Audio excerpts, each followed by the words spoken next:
Welcome to Date with Danu right here on Hi TV, your luxury channel. Today is a special edition as we speak about the Colombo Fashion Week and also its luxury edition this time around. To speak to me more about it, I have three interesting designers and the founder. More on this. Hi, I'm Ajai. I am Fouzul Hameed. I'm Asanka. I'm Charini, Suriyage. We are here to talk about the luxury edition of CFW, a new concept that we are working on, and it'll be an interesting conversation on Hi TV, and that's why we are here. We are here to discuss about CFW Luxury Edition, and it will be held next week, and see you all soon. I'm here on the show Date with Danu to discuss about the new collection that we have coming on Colombo Fashion Week Luxury Edition on November 17th. For this time's Colombo Fashion Week, which is the luxury edition, we will be showcasing a collection full of sparkles and shimmer and a lot of glittery stories behind something wonderful that we have come up with. So this is a special edition and we're shooting this at 1864. Thank you to the team at Golf Face Hotel for giving us this space and for being so hospitable. Thank you so very much. To start things off, you know the faces who are here with me. From here I have Charini, we have Ajai, we have Fouzul, and we have Asanka. So let's start this conversation. It's a special edition, a bit of a different Date with Danu. I'll start the question with our leading batsman, Ajai. Ajay, this year Colombo Fashion Week takes a different turn and it's titled Luxury Edition. Tell me about why luxury? Yeah, luxury is a word that is, I would say, too abused as a word, because bling is luxury and little Louis Vuitton is luxury, and that is luxury. But no one gets to the bottom of why luxury, right? Luxury is what gives rise to design entrepreneurship, right? So luxury also is where is personalization, is time, and is craftsmanship. Now, when you say craftsmanship, people say, "Oh, let's get Biralu in and let's get Dumbura in." That is craft. Luxury means how a designer can hone and enhance his craft. How can he spend time getting a higher value product, right? How can he lift the design quotient up, right? So that then he can sell at a higher value. Then the market can expand for him. And when the market expands for him, the younger kids look at that and say, "Oh wow, I could do the same thing," right? So as opposed to just like doing a little SME kind of a mass production, and doing a tailoring kind of a thing. So we wanted to bring focus at this time on luxury edition, especially because time's a little tough. We want design entrepreneurship to go up. We want young kids to come into design, and there shouldn't be a brain drain that's happening in Sri Lanka. So design plays a very important role just beyond fashion, right? Just in the thought process in the society. So we thought let's focus on that. At this time it was really tough. And yes, we kind of put this together, and we have now, I think, 10 designers who are kind of, giving it a shot on this new perspective of luxury in Sri Lanka.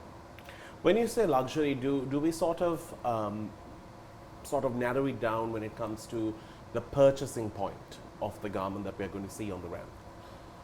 Well, not really, because luxury can go across board, Now, when I say luxury, it doesn't mean that blindly someone will increase the prices of the product. It's just that it's very well designed, and yes, there's a premiumness to what is crafted. And when you say luxury in a manner, it's also enhancing a design identity of Sri Lankan labels, Sri Lankan designers, right? And there's always premiumness attached to it, right? So it doesn't blindly or without thinking goes up the price value in a manner. It's a value that is attached to craftsmanship, which has certain premiumness attached to it. Right. So we set the record straight on what this whole luxury is all about. Now I want to speak to a man who actually made an outfit that was always seen as a that's what you're wearing to go to sleep. Made it so sexy, now people want to wear it even for the Oscars. Asanka, you made Lovi or sarong sexy. How luxury can sarong get? Well, what we are trying to do is, for luxury, for Lovi, is what the person actually feels inside. What we are trying to do is Breezy. Sorry. We are trying to create people joy, right? And the joy comes from being who you are, being recognized who you are, if you are a Sri Lankan and if you have no pride in the country that you cannot even wear a suit, wear national clothing, I think it's a challenge. So what we are trying to do is to create, like Ajay said, the craft level, the premiumness level, the expression level of a sarong, so that you can actually feel proud to be Sri Lankan. You can, and feel true about your own identity and have some pride about it. And that joy is what we are trying to create in luxury. It's like, if you're, I think the most luxurious thing to me is to see my kid, smile. And, that joy in your heart you get from that, can you create that in the clothes? And that's what we are trying to fight him for. For us, for Lovi, that's what we are trying to fight for luxury. Especially you lived abroad for a long time and you came down and here we value these brands very much. When we say Louis Vuitton, when we say Gucci, Armani, we are like, oh my God, I'm buying a Gucci. We make it such a big news. But internationally, is it that case? Do they actually flaunt it as much as we try to? I think let's look at it's self-expression. So being able to experience the best of the world is a beautiful moment for that person's individual life, right? To experience Louis Vuitton or Gucci or Fouzul Hameed's creation or Charini's creation is essentially it's a privilege, and I think there is as the consumer, as the person who's buying also matures and learns the sophistication of luxury and what makes Fouzul's suit very different from any other suit, then you start appreciating luxury. And this is happening in Sri Lanka, this is happening in all over the world. And I hope more people in their life, in our days, we get to experience this. No, the reason why I asked is because I don't, like the amount of importance we give to foreign brands, we still take so much of time to give it to a local brand. And it's sad because these are made here. Fouzul, you have been in this trade for a long time. You have dressed generations. That's not you, but your brand. just to clarify that. But I know you told me something very interesting. There is one sector of people who like to just come and say, what's the most expensive suit here? I want to buy that. They don't care whether that fit suits them, whether that look or that fabric goes on their skin well. But you said there is that audience as well. How do you explain to them sometimes? Because you are the type, you're like, you might even want to give them the best suit. It might not be as expensive as what you could sell them, but you want them to look good in it. How do you explain to them saying it's not about how expensive the fabric is, it's all about how it is done? Thanks, Adu. I think that's a good question. You see, the word luxury itself, like Ajay said, it's very powerful, it's not just. So most of the men, they buy on impulse. So this is where we had really suffered, So when we launched Envoy brand 20 years ago, I mean, we want to make a premium brand. But then last 10 years, we want to go into luxury. The word luxury, there's a lot to do. So a lot of men, I mean, they don't understand. Unless we know about mobile phone, they'll spend on a luxury vehicle, they spend on a nice wristwatch. But the definition of luxury, like Ajay said, the craft, the detail. So for me, the luxury, what we are trying to do right now is, I'm trying to take the Envoy brand to the world, right? So there's a lot of work in that. So the fabric, the accessories, the fall and the feel, the look, so everything is there. So men are learning now. I think thanks to us, we are doing that part, and we are trying to show them this is like $100, this is like $200, this is like $500. So unless you have an eye, that detailed eye, you can't understand. So I think this is a small market. The word luxury itself a small market, it's a niche market. So I think this platform is actually, it's a fantastic for everyone. Must thank the Ajay and his team, because for me, like just 2 weeks ago, we launched in Dubai, and we are saying luxury but affordable. And we work with Italian suppliers. So we are coming together. So this platform is, I think, all designers who are taking part, we have to come together and raise up. You know, see, like Asanka, Lovi, see, we never thought, like you said, never thought he will come so far. Now today, I mean, he had done something. Now, I'm thanks to my customers, we have done something. So I think through CFW, we have to bring this platform, the luxury, and we must coach them. I mean, this is where we fail. The people think, you know, just a logo. No, it's not the logo, right? I mean, the detail of luxury. That is important. Brilliant. When we do come back, we're going to be speaking to someone who has shorter hair than Asanka, but she's the only lady in the team. We'll speak when we do come back. Do stick around. It's a Date with Danu, for special lecture. Welcome back to the show. She recently launched her festive collection for the season, so we all have something jolly to wear. So, Charini, you're part of the show this time around. How many years have you been a part of Colombo Fashion Week? 15 years now My God. since they've started. Wow. That's a long time.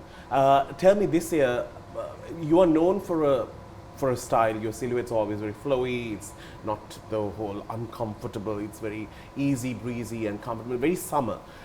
Tell me, how are you taking the luxury step? For us, luxury is in our process, the design process, and together with Colombo Fashion Week, we've always established the fact that brands now have to move towards sustainability, circularity. So how do we this time keep those factors also in mind, which is very important? How do we give it a bit of a luxurious feel? I do agree with something that Asanka told. It's not about being glittery or glamoury or everything. It has to be a part of the story where you show the amount of effort you put into it. That is how we can differentiate something that is mass produced from something that is luxurious. The attention to detail, like say I mean, of course, everybody, not only us, everybody in Sri Lanka has a problem now with raw material. So we have a shortage in material. So how do we come up with ways where we can make the normal fabric be luxurious? It doesn't mean that we have to import the most expensive fabric. How do we take the existing fabric and make it a bit more special? So for us, for the brand, that is how it is at the moment. Like say if it's a print like what I'm wearing, how do you take it? This is a print that we made from, and it was just a white cloth before. So how do you take it to the next level with a luxury edition where we can make it a bit more upmarketish? Sort of something that people tend to ignore or forget is the fact that when you do buy a piece of garment that has been personally looked into, that's where the price comes in, because it's not in a factory where 10 people are doing the same thing and you are having a product. Now, different designers may have a retail brand, but they also have a very curated brand, and that's where the premium pricing comes in. Now, I know Envoy London is something where even if you buy a pair of shoes, I told him how much I love it, you know you're going to walk straight in those because it shows premium, it feels good, so because it comes with a price point. Now, I wanted to ask you, Sri Lankans in general still, you know, like you say, oh, show my bag, I bought this in London. That is still there, and also I think society images do sort of add to it. You know, you want to say where you bought it, but the pride of wearing Sri Lankan designers have definitely come up. But why is this stigma towards spending so much for a bag when you can create premium leather products here and wear them? Well, you know, it's there are people on both sides of a dividing line. Okay, on one side of the spectrum are the ones who try to buy a label so it can kind of give them a certain validation. So they have to, you know, it's an expression that okay, you know, I got this, so look at me like this now. Okay, then they're on the other side. They don't need that. They just appreciate and enjoy luxurious, nicely crafted products, right? And if you look at the history of luxury from say 1500 or say 1400, there was a certain aristocracy who would have people like well, Louis Vuitton was not there at that time, but say 200 years ago, Louis Vuitton, Cartier, they would go to their houses and create products for them, and they would never be allowed to use the word Cartier or Louis Vuitton anywhere, because the fact that they're doing it for them is good enough, and they knew it was done for us. It was personalized, it was time, so that's that kind of craftsmanship. In fact, when people like that would wear, they'll drop that artisan. Okay, so now what happens is, okay, the world has matured, gone up. Now everyone wants to have accessibility to that luxury. Some with the money that's available to them, disposable income. Some with they understand and appreciate it. So you have two kinds, right? And luxury is a perspective. Okay, so yes, there's a stigma side of it, but luxury is always a perspective, because fashion is a perspective. Right? Fashion is, what is fashion actually, if you look at it, is fashioning a garment. So what's the difference between garment and fashion? It's all a perspective. So when luxury is a perspective, means what's the new perspective of luxury? The new perspective of luxury is people don't like mass market made things. They want smaller things, especially after the pandemic. Right? They want smaller crafted things. They want sustainable things. They want things which are good for the environment, good for them. So that's luxurious. Like what Asanka was saying about, you see the joy in his, kid's face. Now that's time, because he's spending time to see joy on his face. Otherwise, he could have been running up and down and never see the smile. See, so time also plays a role into that. So it's a stigma-based question on that side of why people use certain things. But that's the best way to explain how this thing works. I've always told this to Ajai though. I have to give credit to Colombo Fashion Week in creating a place where I think 15-20 years ago, the ones who could afford will always fly out of this country to buy their fashionable outfits to wear for their 31st nights and dinner dances and everything. Now they purchase it here, and that is a great thing. And that is because personalities were created on this ramp, and that ramp created a platform to sell more, which I've always told you. And I think we might not have people to interview eventually if you don't have more people coming in. So that's a great thing. And talking about upcycling, I brought like 10 of my Louis sarongs to give it new life. I'm contributing towards the environment. And also I think I've used all the fabric that Asanka ever has. We need to get into a segment, and it's called Hot Seat.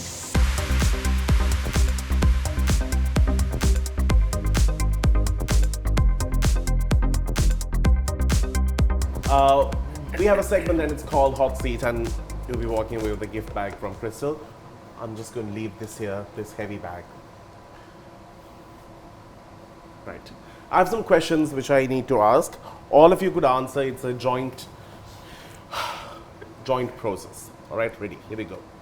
To a new designer, why would you say they need to be a part of the CFW platform? Because there is a program that will mentor them to give them the idea about how they can execute their dream of being a designer to start with, because it's easy to come up with some idea, but to execute is hard. So there is a program where they actually encourage and support the newcomers too. So I would say that's the number one reason. Well, it's a platform created to unearth designers and to start their design journeys and be part of an industry which is expanding through this platform. Yeah, for me, it's a platform where I learned, and by working with other designers, and I upgrade myself. So like that, any new designers coming in, they have to learn and upgrade themselves and to move on. It's a great support network. And also consider the fact that Colombo and Sri Lanka has changed so much. There are so many retail stores that are actually allowing local designers to put in their clothes. So you cannot think of a place where you can't say that I don't have a place to retail anymore. No. Can't say. Yeah. No.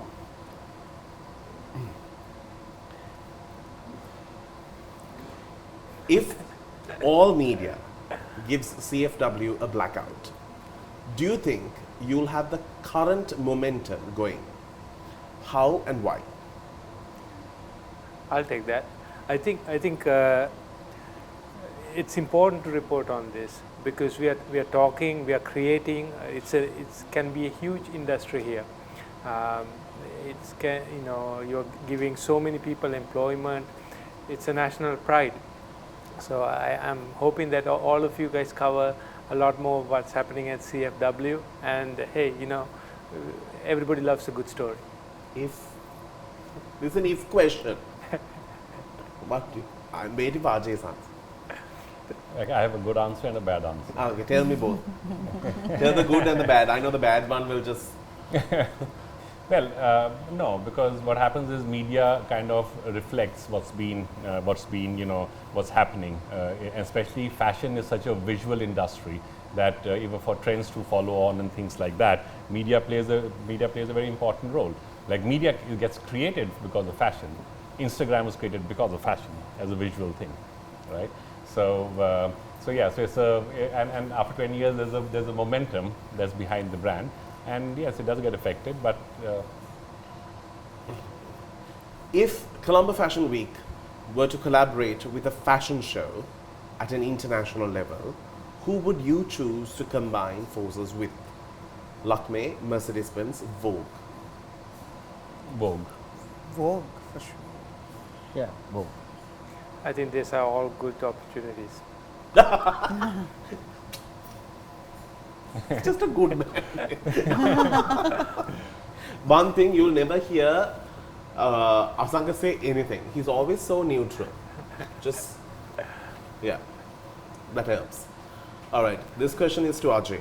If you can bring a designer back to the CFW runway, who would you pick from the following? Katie Brown, G by Gihan, Ramona Oshani. Can I say none? Yeah. No. Have you recorded this? We have been recording from the start. I know. So I was just thinking that. That's fine. That's an answer. No, hang on. Let me put it in a better way. Okay. If you can bring a designer back onto the CFW runway, who would you pick from the following? Katie Brown, G by Gihan, Ramona Oshani. I guess all three of them can have their careers revived if they come on the platform, because it's got so much to offer. Great.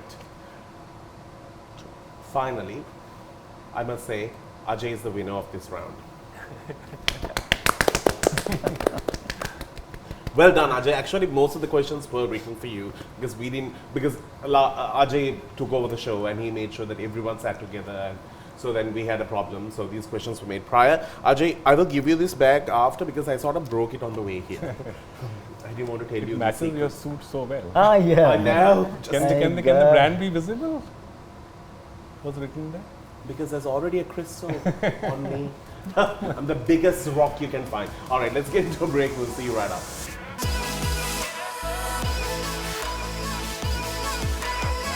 Welcome back to the show. It's a special date with Danu. We are speaking about Colombo Fashion Week. That's going to be in full swing in the next few days. Hi has always been a platform where we have been very proud to support this brand. And over the years, both brands have grown and we have understood better in terms of how Sri Lanka is seeing fashion. Let's speak a little bit about the current situation in the country. We're actually going through such a crunch, and putting up a show during this time, did you think it was a sensible move, and how did you all agree to do it? I'll start with the sensible move to you. Well, from the time Colombo Fashion Week started 20 years ago, it was never a sensible move, So it was always against all odds. Through the all had a bomb blast, attack as well. Oh yeah, we've gone through a lot. Yeah. But the point is that I realize the depth of why we do this is to encourage the whole ecosystem.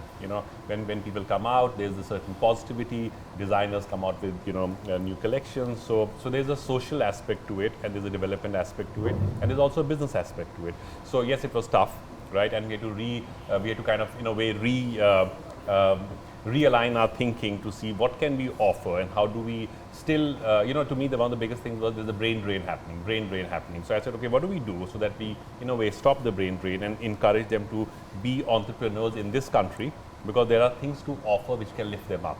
Yeah, was one of the key things that I focused on, and the team focused on. In fact, the team focused on it more than I did for this edition, as we move to our 20th year, which is next year. This year is a tough year for everyone. Literally, everyone went smaller. Everyone sort of, closed their doors a little bit more when it comes to spending power. Putting up a collection is not an easy business, and when it comes to cost, it's never easy. How was it for you, Asanka? Because you literally use a lot of fabric. We do. I think we are a persistent group, right? We've been through a lot of, in this country as a people, we've been through a lot of struggles. There's a lightness to fashion. There's a lightness to, especially when you're going through all of this, you need a little joy, like I said, like putting on a new shirt or a pair of socks or something that allows to have a moment of lightness in your heart, because we are also alive and for perhaps not a long time. So this is a moment that we can come together as a community and to engage with the community and to thank all our clients who are supporting us, keeping us. Also to give a lot of moral boost to all our employees, our team, because they really love making these clothes, and it's a way for the creativity in their hearts and minds to come out.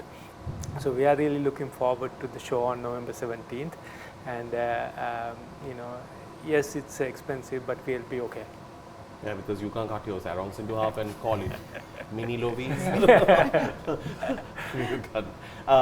Fouzul, I think you have such a big team, and most of the employees Fouzul has at his showrooms, they have some amazing stories. I think he's the only person who has recruited someone who is deaf, who is in customer care. There's one person who is blind who works for you, and there are more actually, but these are remarkable employment. So the fact that you believe in them, you give them an opportunity, and especially in an industry where they're asking for color, fabric and things like that. How has it been for you? Maintaining showrooms? Yeah, actually, Danu, it has been a most difficult time in my life, because last 4 years, we saw the whole industry was collapsing, But then I think we survived. We almost kept the staff moving, and these 3-4 years, what I and me and my team did was we got prepared, to get into the next level. Right? We brainstormed, and that's how we put this Dubai store into that top luxury look and the feel. So there was a lot of time we had. So we spent on new innovation, developments, and there a lot of time we spent on how to move ahead. So I think that was opportunity we got. But in the meantime, yes, the industry overall, everyone went through, right? I mean, I feel so sad. There are certain people, they really couldn't bounce back. So that is not because of their fault. It's because our economic situation was so bad. So I think I took that advantage too, because the time we couldn't go out. We had a lot of time to work together, so that made us to bounce back a bit. Charini, would you say, people don't have spending power? I feel like if people want to buy, they will buy. I agree, and especially if they are, like say where I am with the brand, we cater to a bit of a niche market.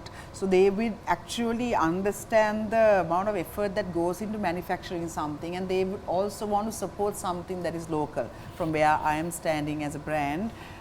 So they would always want to, they'll take great pride in saying that this is Sri Lankan and made by a Sri Lankan team, rather than saying, oh, I flew to Singapore and bought something from, like a high street store.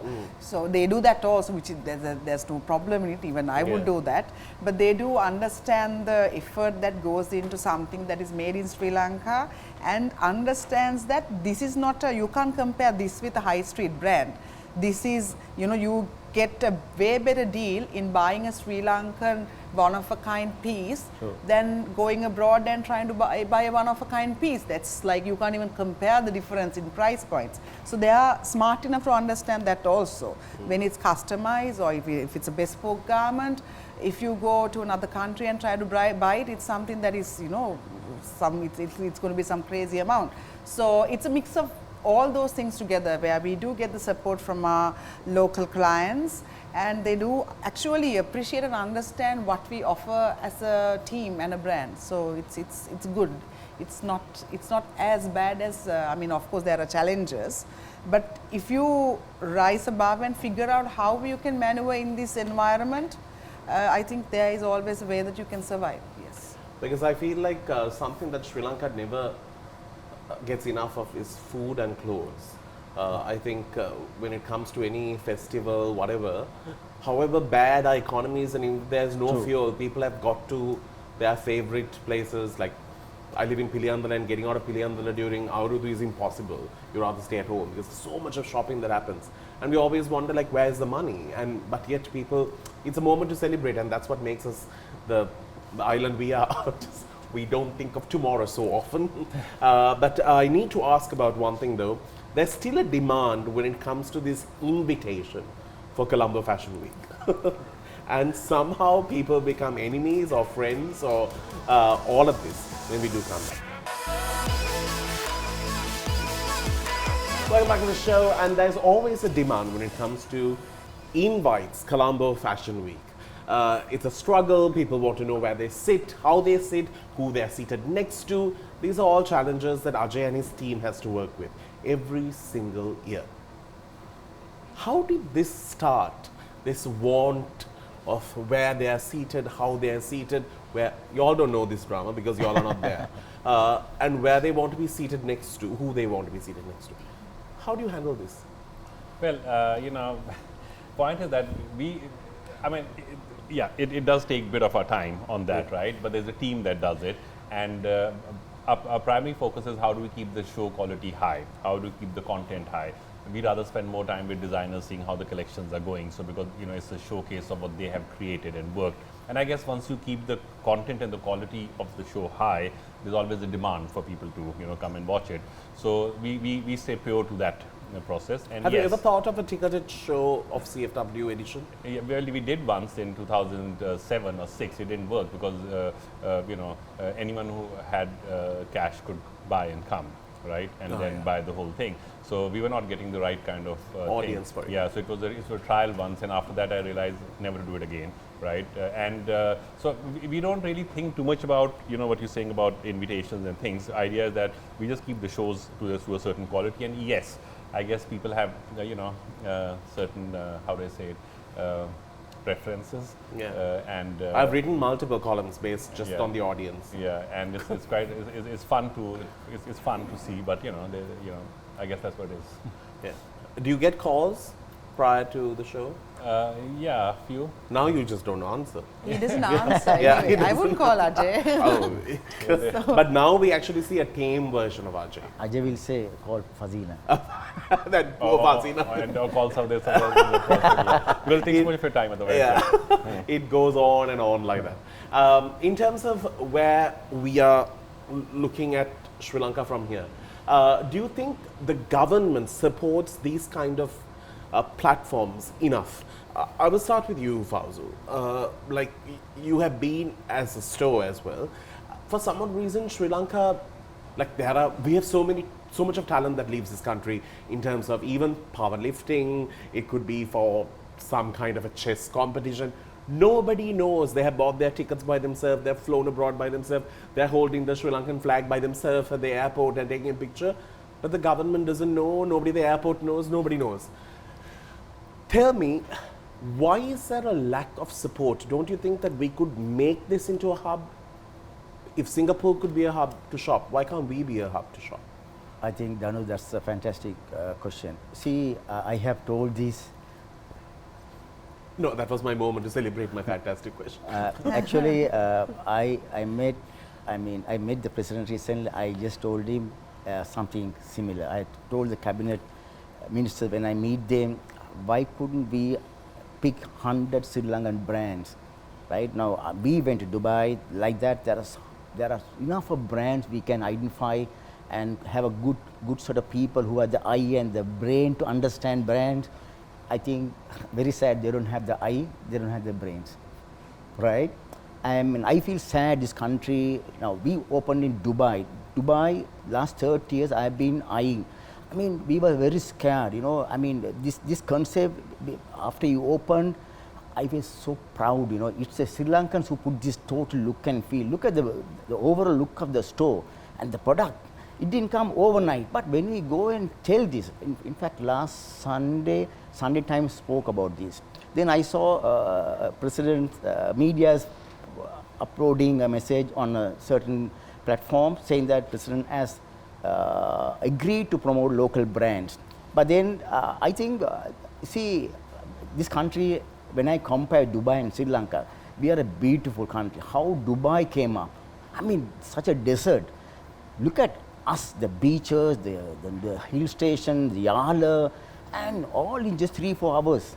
But then we are not understood. So I think I keep on saying with 100 brands, I can name those brands, right?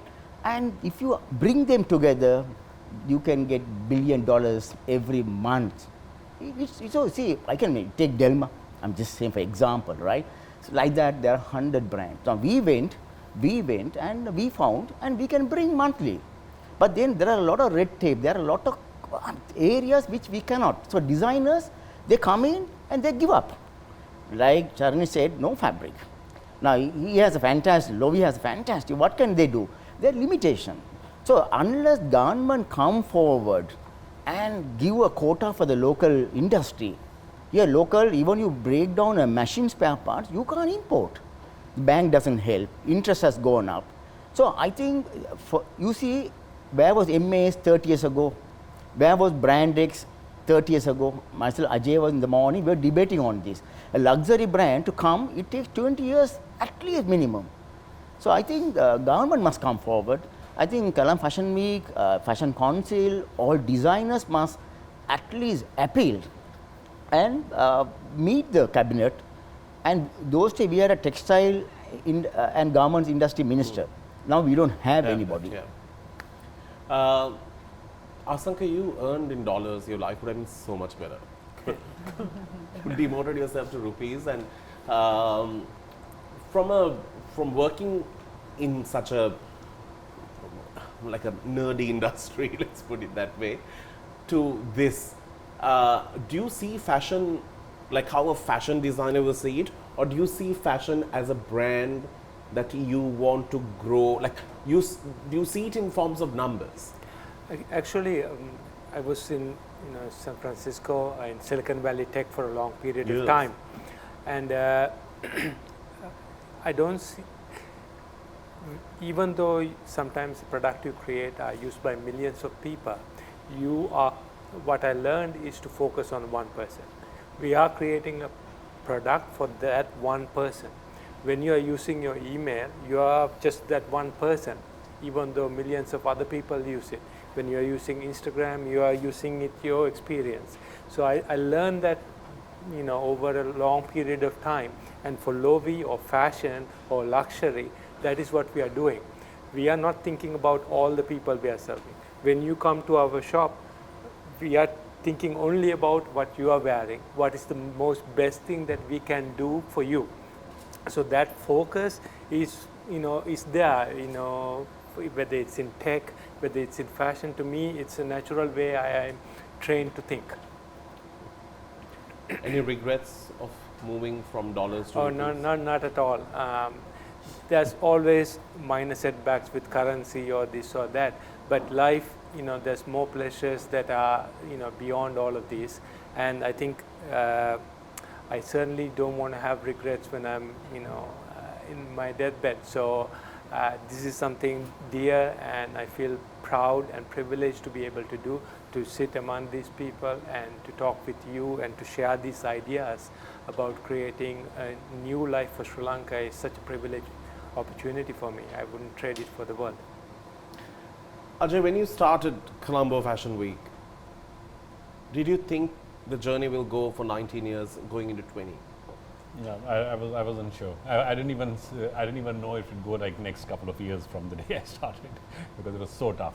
Especially now, how is it hard for you is it hard to convince clients, not because they don't want to be a part of it, because they don't have the resources that they might have had 2-3 years ago? By God's grace, I've not had to encounter much of that, right? My thing is purely the quality, right? Connected to what Fouzul was saying, the infrastructure is so weak in Sri Lanka for designers, especially, and I want to add to what Fouzul was saying, because I had a brand called Arugambe, and so where's Arugambe in terms of people's expectations? It's there, but the supply chain is so affected because of the weak structures that a brand is difficult for it to stand on, right? So most of our time to create Fashion Week is spending time with designers to see, are they really at the next level? Are the new collections looking good? Is it really of higher quality? What is lacking? Are the fabrics lacking? So you know that in that kind of thing is more of a challenge than the partners. Partners, you see, all our partners are the ones who's been going on for like, I don't know, 15 years, 16 years. So that's never a problem. But what's the quality of the product that we'll be presenting? How the designers are, you know, looking at their collections, you know. So it's like a, you know, because when all the struggle is happening, creative minds get affected straight away. How do you keep them on a higher level, right? And you know, for tourism and fashion, it works really closely. If tourism is a priority industry, then what do tourists do when they come to a country? They shop. They see, they eat, and they shop, right? The see and eat is there. What about shopping, right? And what do they shop? They won't shop like, you know, the international brands which are here. They'll shop, okay, what is distinctively Sri Lankan? So, I mean, I get calls from EDB. I mean, you would imagine I do, from lots of them. And ideas, I keep putting this back, and they say, yeah, we'll get back. This is a great idea, but no calls after that, right? So government has to come together, and because fashion and tourism works hand in hand. Because I know of friends who actually write to me. There are a few Australians are flying down, and they have asked me to take them to Lovi because they want to buy the sarong. But the problem is, I just feel like these kind of brands should be available for them with our So Sri Lanka campaign, like saying, come buy our local designers too, just like how people promote tea or anything on those lines. We have one more segment pending. When we do come back, do stick around. It's safe.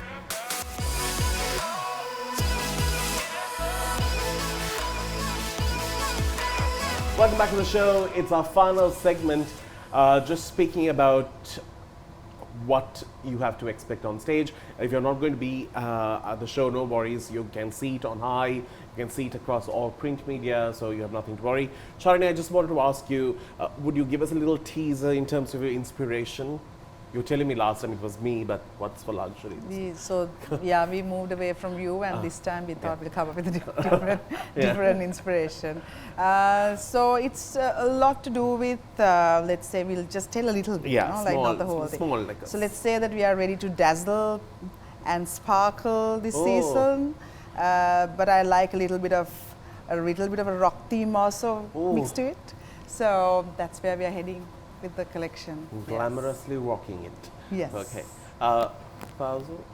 Yeah, actually, the word luxury itself very powerful, and for me, this is something which I've been dreaming.